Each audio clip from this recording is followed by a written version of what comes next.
Hoy estamos aquí con D16, hemos venido a la Asamblea de Madrid para entrevistar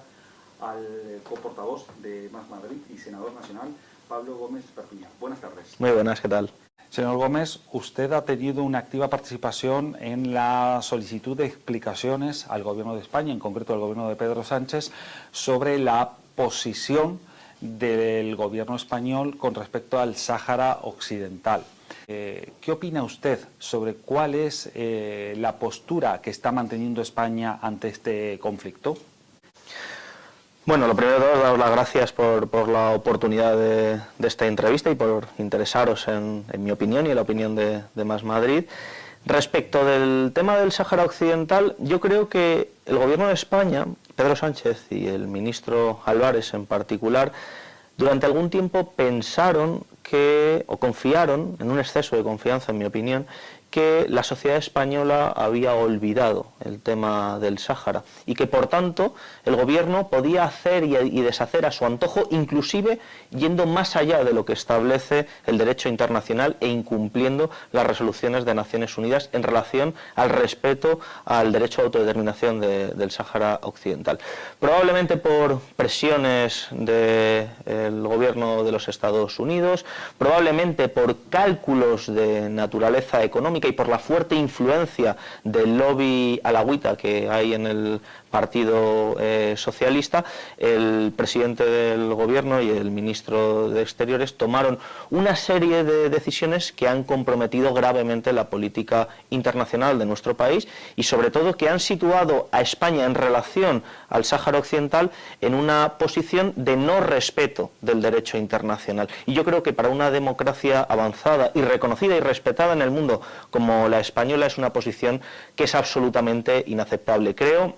que más allá de, obviamente, la solidaridad que los españoles tienen con los saharauis, es un conflicto que yo creo que nos atraviesa emocionalmente a muchas personas. Creo que la sociedad española lo que espera de sus gobernantes es que en el plano internacional defiendan siempre y en todo caso una posición que sea acorde a la legalidad internacional, y eso es exactamente lo que nosotros le exigimos al gobierno de España y es la posición que Más Madrid ha defendido.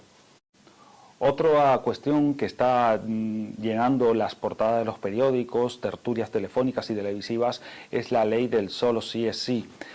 De hecho, su compañera de filas, la candidata de Más Madrid a la alcaldía de la ciudad, Rita Maestre, ha hecho declaraciones donde ha abierto la posibilidad de,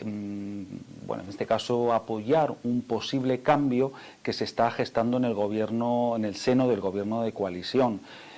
¿Cuál sería el posicionamiento, en este caso, de su formación política en caso que se llevase al Pleno? Cuando hablamos de políticas públicas, yo creo que hay que tener en cuenta dos variables. ¿Qué es lo que se pretende hacer? Y una vez se pone en marcha la política pública, ¿cuál es el resultado? ¿No? Yo creo que la intención de la ley y la intención de los promotores de la ley era evidente. Nosotros votamos a favor de esta ley y nos parece que la perspectiva es perfectamente acertada y que era una necesidad, ¿no?, en atención, digamos, a las situaciones en las que venía, digamos, el tratamiento de la violencia machista por parte de nuestros tribunales y digamos, el marco legislativo que existía, necesitaba una revisión y entendemos que la intención de la ley es plenamente correcta. Del mismo modo que parece que el resultado que ha dado su aplicación en algunos casos, quizá no en la mayoría, pero sí en algunos casos, no es el deseado por quienes votamos favorablemente a aquella norma. En esta situación nosotros creemos que tiene más sentido intentar ser parte de la solución y no tanto de la discusión sobre quién tiene más culpas o menos culpas. Queremos que nuestra aportación al debate sea lo más productiva posible. Así que aquellas cuestiones que tengan que reformarse, que tengan que cambiarse para perfeccionar la ley y resolver algunos de los problemas que se han podido apreciar en su aplicación, pues desde nuestro punto de vista deberá hacerse, obviamente sin tocar el núcleo central de la ley, que es el espíritu de la ley por el cual nosotros dimos nuestro apoyo a la iniciativa, ¿no?, que es el tema del consentimiento. Y esa es un poco la perspectiva en la que estamos, ser lo más útiles posible para resolver la situación que se ha producido. Vamos, que en definitiva Más Madrid apoyaría en este caso, la reforma del Código Penal y la reforma de la ley, entiendo. Hay que esperar a ver cuál es el contenido de esa reforma, igual que esperamos a conocer cuál era el contenido de la primera iniciativa, lo estudiamos, nos pareció correcto y ahora estamos a la espera que nos digan en qué sentido querrían reformar la ley. Lo primero que tienen que hacer los socios del gobierno es ponerse de acuerdo entre ellos y yo confío en que esto sea posible porque creo que la legislatura aún no ha acabado, hay mucha tarea por delante y es muy necesario, quizá ahora más que nunca, que haya diálogo y que haya buena sintonía entre las diferentes fuerzas progresistas. Nosotros, en ese sentido, queremos sumar nuestro apoyo, digamos, a ese diálogo y a ese entendimiento y hacer cuanto esté en nuestra mano para resolver las situaciones que se hayan podido dar. El aumento de la inflación está afectando notablemente a las familias madrileñas, pero también a las familias españolas en general en su conjunto. En este caso se está barajando la posibilidad de topar, hay alguna propuesta sobre la mesa, o por lo menos uno de los partidos del gobierno de coalición ha puesto sobre la mesa el tope para las hipotecas variables. ¿Qué posicionamiento tendrá Más Madrid en caso que se llegue a concretar y se lleve al pleno del Congreso de los Diputados y del Senado? Yo creo que es un objeto de preocupación política y respecto de este asunto yo creo que hay dos perspectivas. Está la perspectiva de quienes consideran, pues como Ayuso, como Almeida, que el mercado se autorregula y que encuentra un estado de equilibrio satisfactorio para la mayoría de las personas sin que los políticos tengamos que hacer nada. O sea, básicamente la función de los políticos en este sentido sería quedarnos de brazos cruzados y ver cómo las cosas se resuelven por sí solas. Y la perspectiva de quienes, desde mi punto de vista, pues estamos más pegados a la realidad social y conocemos más cuáles son las consecuencias que están teniendo estas subidas de precios que estamos viendo, por ejemplo, en los alimentos, las dificultades que están teniendo algunas personas para llenar la cesta de la compra, las dificultades que están teniendo muchísimas familias para pagar su hipoteca o para pagar su alquiler. Solo en Madrid, en el último año, los alquileres han subido un 11%. Hay municipios en la Comunidad de Madrid como por ejemplo el caso de Arganda, si no recuerdo mal, que ha aumentado el precio de la vivienda más de un 21% en el último año. Yo creo que frente a este tipo de situaciones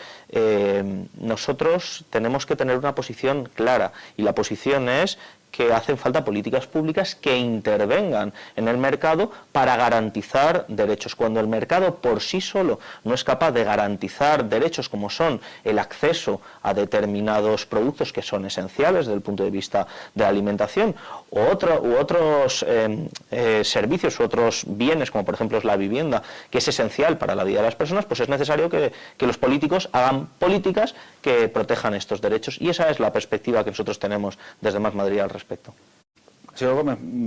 ¿qué valoración hace usted en los casos que la abogacía del Estado defiende a los bancos en los tribunales europeos de procesos de cláusulas abusivas, cláusulas suelo y RPH? Me parece que en algunas ocasiones a las instituciones públicas les falta una mirada que esté más conectada con lo que le duele en el estómago al ciudadano de a pie,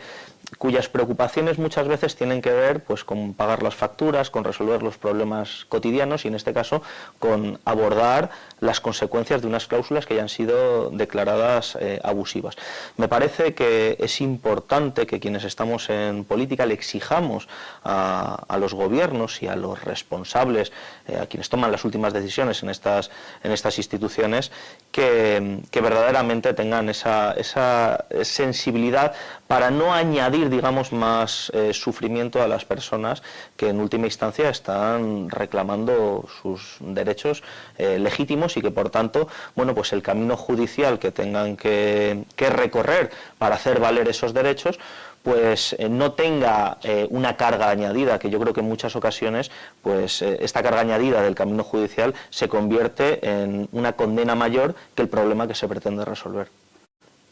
Otro asunto que también nosotros tratamos en nuestro periódico a diario es el tema de la corrupción judicial y cómo de alguna manera se obstaculiza al ciudadano de a pie el acceso a la justicia. ¿En qué medida la corrupción judicial de las instancias superiores se le genera algún cierto grado de impunidad a las empresas y a las grandes fortunas españolas en detrimento de los ciudadanos a pie de calle? Yo creo que la justicia, para ser verdaderamente justa, tiene que ser igual para todos. Yo creo que eso es un principio elemental. Y por tanto, hay que reconocer que en algunas ocasiones el sistema judicial, tal y como está organizado, impone a las personas que quieren acceder a la justicia para resolver un asunto de la naturaleza que sea, algunos requisitos que, dependiendo de la circunstancia en la que se encuentre cada sujeto,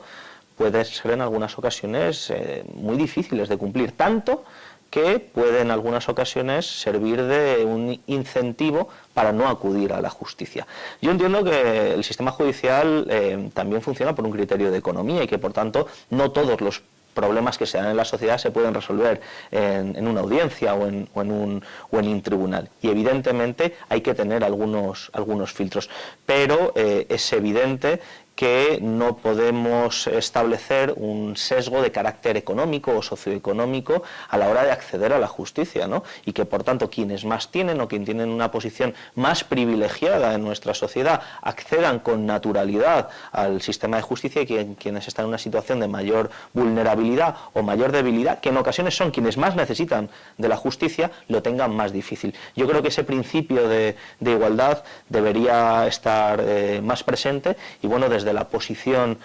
modesta que nosotros tenemos, pues indudablemente remamos en favor de este objetivo. Podemos afirmar que Más Madrid, su formación política, se ha caracterizado por dos propuestas de alguna manera estrella. Una ha sido la jornada de 4 horas, que ha sido pionera en lo que es llevarlo al Congreso de los Diputados, una jornada semanal de 4 horas. Ha sido bien acogida por los sindicatos, pero también ha llegado usted, su formación política, a algún acuerdo o dentro de los presupuestos, de la negociación de presupuestos con los partidos del gobierno de coalición. ¿En qué estado se encuentra esta implementación y qué esperanza tiene desde su formación política que esto se pueda llevar a cabo y se pueda generalizar más allá de un piloto? Nosotros llegamos a un acuerdo para hacer un proyecto piloto, un ensayo, un experimento, porque teníamos datos en base a otras experiencias que se habían hecho en Europa y en otros países de nuestro entorno, de que era una medida que podía funcionar desde el punto de vista de mejorar las condiciones de vida de los trabajadores y de la ciudadanía para compatibilizar el trabajo con otra serie de actividades que son también esenciales en nuestra vida, como pueden ser los cuidados o como puede ser el ocio, pero también era una buena oportunidad para mejorar la productividad. Digamos, se daba esta circunstancia por la cual el mito de que trabajar más aumentaba la productividad, que nos habían dicho a lo largo de las últimas décadas en nuestro país muchos empleadores, pues en los resultados, en los datos concretos, estábamos comprobando en muchas partes del mundo que no se correspondía. Y efectivamente, cuando acudes a los datos te das cuenta que los países en los que hay unos índices de productividad más elevados son países en los que se trabaja menos. Y cuanto menos se trabaja, la productividad aumenta, ¿no? Es una paradoja que yo creo que a muchos opinadores les ha hecho que les salga humo por las orejas, ¿no? Porque de alguna manera puede resultar contradictorio, pero es verdad, para mejorar los resultados en términos laborales no es necesario aumentar la jornada laboral. España ya fue en su momento un país vanguardista a la hora de conseguir la jornada laboral de 8 horas y yo creo que sería maravilloso que pudiéramos también ponernos con los países que encabezan los avances en materia laboral, pues incorporando una reducción de la jornada laboral tal y como lo planteábamos. Ahora, ¿en qué fase se encuentra en este momento? Sí, ahora he leído, de hecho hace un rato, una entrevista que hizo la vicepresidenta segunda del Gobierno y ministra de Trabajo, en la que ya se abría explícitamente a incorporar la jornada laboral de 32 horas a incorporarla a la normativa laboral del país. Lógicamente, esto requiere de una negociación y requiere de una serie de acuerdos con los diferentes actores políticos que conformamos la mayoría parlamentaria, pero lo que es más importante, yo creo, en este punto es que los argumentos que nosotros defendíamos hace algunos años en favor de esta posición, que eran muy minoritarios, cada vez son abrazados por más fuerzas políticas y por más sectores sociales, inclusive también por una parte importante del empresariado que estaría dispuesta a sumarse a esta forma, digamos, de entender las relaciones laborales.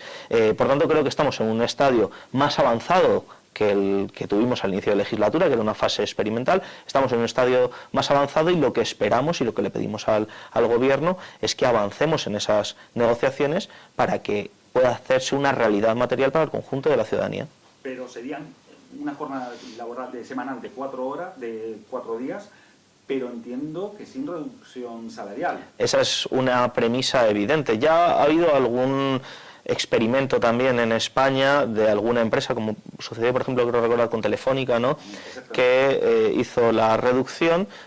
pero también acompañada de una reducción salarial. Claro, esto es una trampa, en realidad esta no es la propuesta, es una perversión de la propuesta y de hecho por eso no funcionó tan bien la medida. Los trabajadores la rechazaron porque no la deseaban. Cerca de un 85%. La clave, exactamente, la clave de la medida es que en aquellos lugares en los que se está poniendo en marcha es capaz de reducir el tiempo dedicado al trabajo por parte de los trabajadores, por tanto aumentar su capacidad de dedicarse al cuidado de las personas, al ocio, a otra serie de dedicaciones, su nivel de satisfacción es mayor y eso redunda en una mayor productividad y por tanto los beneficios también de esa producción aumentan. Yo creo que la clave es esta. Si se alternan alguna de esas dos variables, pues estamos hablando de otra propuesta y en mi opinión por eso fracasó el experimento en Telefónica. Que Más Madrid se caracterizó y Más País se caracterizaron por ser una formación que fue pionera en dos iniciativas. La segunda, a la cual yo me hacía mención, es el tema de la salud mental. Ha sido bien alabado, bien recibida por todo el arco parlamentario, pero nos gustaría saber qué grado de recepción ha tenido de parte del Gobierno central, en este caso de ambos partidos que conforman el Gobierno de coalición, PSOE y Podemos. Bueno, tengo que ser equilibrado. Seguramente mentiría si dijera que se acogió con los brazos abiertos y con plena receptividad, y mentiría también si dijera que se recibieron las propuestas con hostilidad. Los gobiernos por naturaleza tienen dificultades siempre para incorporar propuestas que no nacen de los propios gobiernos, sino que nacen de un grupo de la oposición, en este caso un grupo de oposición que sostiene también al gobierno y aprueba las leyes con nuestros votos, pero en todo caso, pues ciertamente a cualquier gobierno le gusta que las buenas ideas nazcan de su propio gabinete. Yo eso lo entiendo, pero nosotros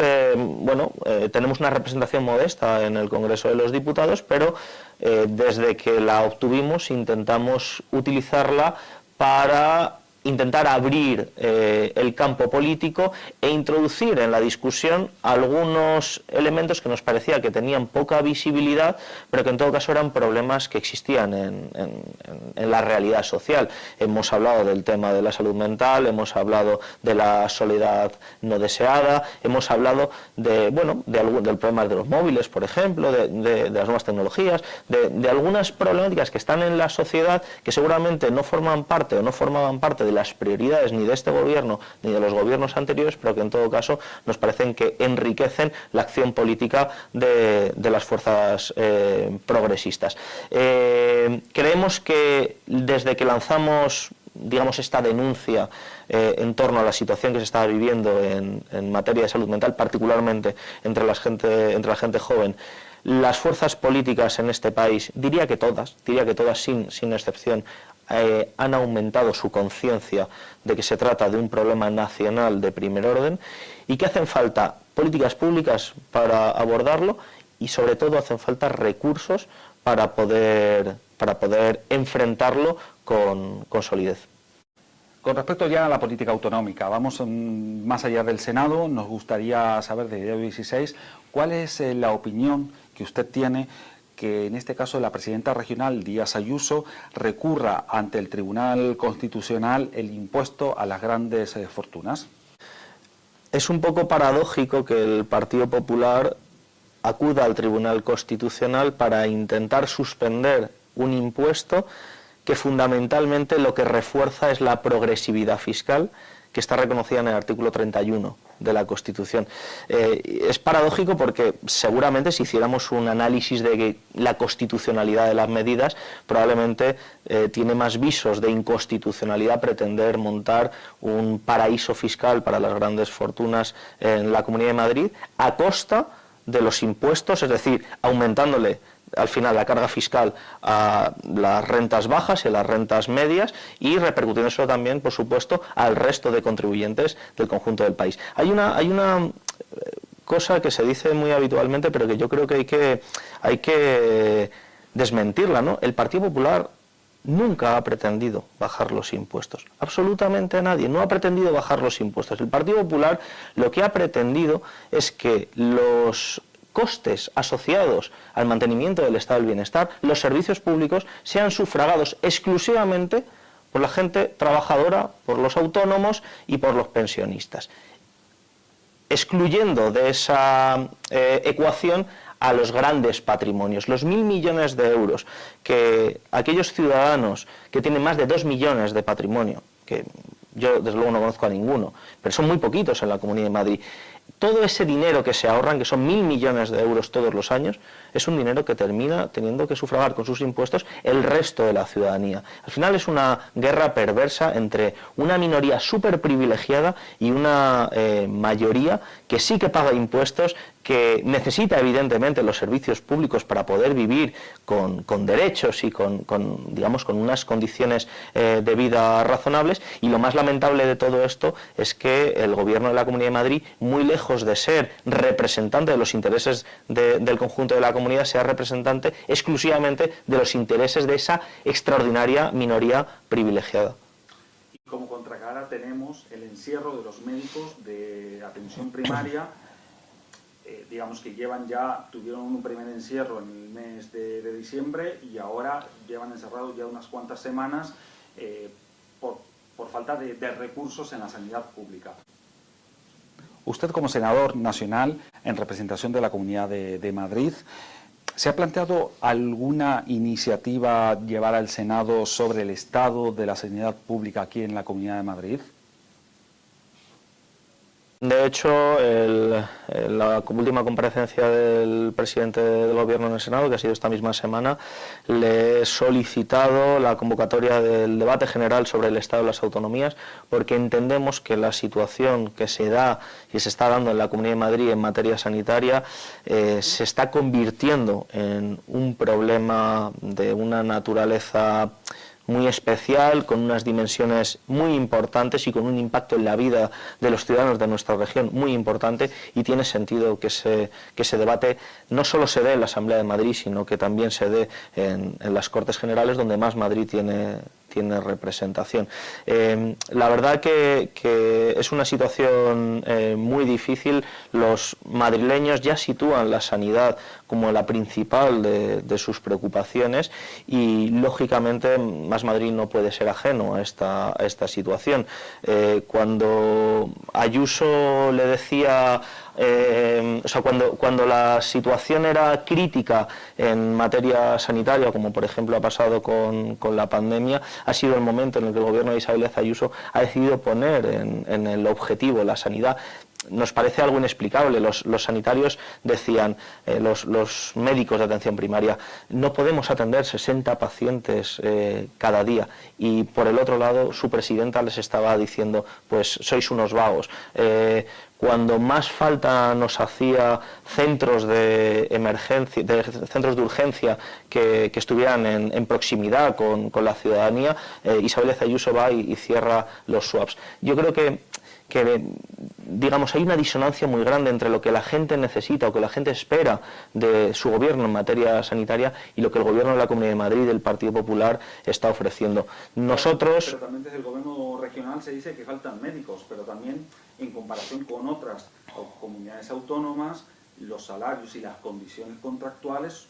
desde hoy sí tenemos conocimiento que hay médicos que han sido contratados por semanas o por meses. Sí, sí, yo creo que todos conocemos algún sanitario que de una forma u otra ha sido objeto de este tipo de contratos. Al final, hay gente dispuesta a trabajar, pero siempre y cuando haya condiciones laborales que se adecúen. Nosotros, precisamente por esto, una de las medidas centrales de cara a nuestra campaña electoral, que ojalá termine bueno, pues consiguiendo un gobierno para cambiar las cosas en la Comunidad de Madrid a partir del mes de mayo, hemos propuesto como primera medida un plan integral para blindar la sanidad pública por valor de 6.100 millones de euros, que incluye, pues por supuesto, la dotación de infraestructuras que están pendientes, como son centros de salud, algunas reformas que necesita nuestro sistema y, desde luego, pues atajar el problema de las listas de espera, que yo creo que es una de las grandes preocupaciones de los pacientes, y, por último, lo que tiene que ver con las condiciones laborales del personal, que legítimamente lo están reivindicando a través de una huelga, y que yo creo que lo que nos corresponde a los responsables políticos y particularmente a la presidenta de la Comunidad de Madrid es respetarlo, porque cuando un trabajador va a la huelga para defender sus derechos está ejerciendo un derecho constitucional, y eso nunca hay que olvidarlo. Y otro tema de candente actualidad que afecta directamente a los madrileños, en concreto a los vecinos de San Fernando de Henares, que ven cada día cómo se hunden sus casas, aún teniendo que pagar las hipotecas de viviendas que han sido derribadas. En este asunto, Más Madrid se ha planteado llevar alguna propuesta que trascienda el ámbito regional, más teniendo en cuenta que están por llegar diputados del Parlamento Europeo a visitar la región, considerando que puede haber algún tipo de negligencias con los fondos destinados a dichas obras? Sí, nosotros conocemos esta situación de primera mano. Yo mismo, los 2 años que fui portavoz parlamentario aquí en la Asamblea, tuve ocasión no solamente de participar en algunas protestas en San Fernando, sino inclusive de entrar dentro de las viviendas de algunos de los afectados, de poder tomar un café y charlar directamente con las personas que están sufriendo en sus propias carnes lo que ha sido un despropósito, y lleva siendo un despropósito de carácter político, que yo creo que podemos hablar abiertamente de corrupción durante 15 años. Naturalmente vamos a utilizar todos los altavoces que tengamos en la Asamblea de Madrid, en el Senado, en el Congreso de los Diputados, para dar voz a estas reivindicaciones y para exigir justicia en toda la dimensión de la palabra. Hemos presentado en la Asamblea de Madrid una iniciativa legislativa que precisamente busca poner en el centro de las políticas públicas para resolver esta situación la situación concreta de los afectados, ¿no?, que es precisamente lo que el Gobierno de la Comunidad de Madrid no ha hecho. Yo no sé si la presidenta de la Comunidad de Madrid ha tenido la dignidad de entrar en las viviendas de algunas de estas personas afectadas. Me puedo imaginar que no, pero yo sí lo he hecho. He podido tocar con mis manos las grietas de esas viviendas, he podido escuchar de la propia voz de los afectados cómo personas mayores te dicen con lágrimas en los ojos: yo no he podido irme de vacaciones en los últimos años porque es que no cierra la puerta de mi casa y me da miedo que me puedan entrar, las casas totalmente destartaladas por el cambio, digamos, en el firme. Es algo por lo que nadie debería pasar en ningún caso, pero muchísimo menos cuando es algo evitable y, sobre todo, que es responsabilidad de una administración pública. Por tanto, la respuesta es sí. En la Asamblea de Madrid, en el Senado y en el Congreso, Más Madrid, vamos a ir a una para defender los derechos de los afectados. Por último, me gustaría comentar otra cuestión que afecta directamente a los madrileños y en concreto al sector del taxi y a las familias que viven de este servicio público. Es verdad que existe una ley que regula a nivel estatal el servicio de los VTC, pero la aplicación compete a las comunidades autónomas. En concreto, Más Madrid piensa proponer algún tipo de moción, proposición no de ley en el Senado para poder desencallar el conflicto que tenemos en la región? Yo creo que es que Isabel Díaz Ayuso en esto le podremos acusar de muchas cosas, pero es que ha sido muy clara. Ella quiere acabar con un servicio público que se llama taxi. Lo ha dicho con absoluta claridad. Quizás al principio rehuía la afirmación, nos decía, no, yo quiero que todos puedan coexistir, tal cual. Al final lo ha reconocido. Quiero acabar con este servicio público. Y evidentemente nosotros somos una fuerza política que ha nacido para defender lo que es de todos, para defender los servicios que son esenciales, en este caso, para las comunicaciones y los transportes de la ciudadanía madrileña, y en este caso vamos a defender, como hemos hecho en muchas otras ocasiones, algo tan sencillo como el cumplimiento de la ley. La ley está para cumplirla, esto hay que decírselo al Partido Popular quizás en demasiadas ocasiones, pero la ley está para cumplirla. Hay una serie de ratios y hay un número de VTCs acordes al número de taxistas, y eso es lo que nosotros reivindicamos que se cumpla, lo que reivindica el sector del taxi y lo que la ciudadanía madrileña necesita para poder efectivamente, bueno, pues tener un transporte público que sea acorde al de una región y al de una ciudad como es Madrid. Por último, ya para finalizar, señor Gómez, quería preguntarle, usted forma parte del grupo confederal en el Senado, me gustaría que usted me diera su opinión sobre cuáles son los, entre comillas, deberes que tiene la izquierda de cara a este año electoral. Un año electoral muy vertiginoso, se vienen elecciones municipales, autonómicas y a finales de año, principios del año que viene, las generales. ¿Qué deberes tiene la izquierda y cuáles son los retos que tiene la izquierda de cara a estos comicios? Yo creo que estamos en una fase de la legislatura en la que hay que pasar definitivamente de las palabras a los hechos. El Gobierno tiene algunas leyes que todavía no ha puesto sobre la mesa y que son compromisos de legislatura. Nosotros le dimos a Pedro Sánchez nuestros votos a cambio de un programa político. Y yo creo que la credibilidad en política seguramente es el valor más importante y tiene que hacerla valer, y nosotros desde luego tenemos que exigírsela, ¿no? En este sentido nos queda pendiente la reforma de la ley Mordaza, o de la famosa ley Mordaza, nos queda pendiente aumentar la proporcionalidad del sistema electoral, que era uno de los compromisos de legislatura de Pedro Sánchez, y nos queda pendiente, recuerdo, una ley que es esencial yo diría que para todo el bloque progresista, que es la ley de vivienda, ¿no? Que como decía anteriormente, pues yo creo que es una de las grandes preocupaciones, uno de los grandes problemas que tenemos en Madrid, pero que también hay a nivel nacional. Al final yo creo que nosotros, la izquierda y las fuerzas progresistas, le ganamos terreno a las fuerzas reaccionarias cuando reducimos la temporalidad en el empleo, cuando mejoramos el catálogo de derechos de la ciudadanía y, en definitiva, cuando ofrecemos horizonte al conjunto de la ciudadanía y nos entretenemos menos en la inflación discursiva con Vox y con el Partido Popular. Por eso decía, creo que hay que pasar de las palabras a los hechos, creo que tenemos que hacer política a través del boletín oficial del Estado, y si lo hacemos así tendremos la credibilidad suficiente para que en el año 2023 Alberto Núñez Feijóo vuelva a ser el líder de la oposición de un gobierno de coalición progresista. Bueno, ya para finalizar, en nombre de Diario 16 y del equipo que conformamos el periódico, le queremos agradecer el tiempo que nos ha dispensado.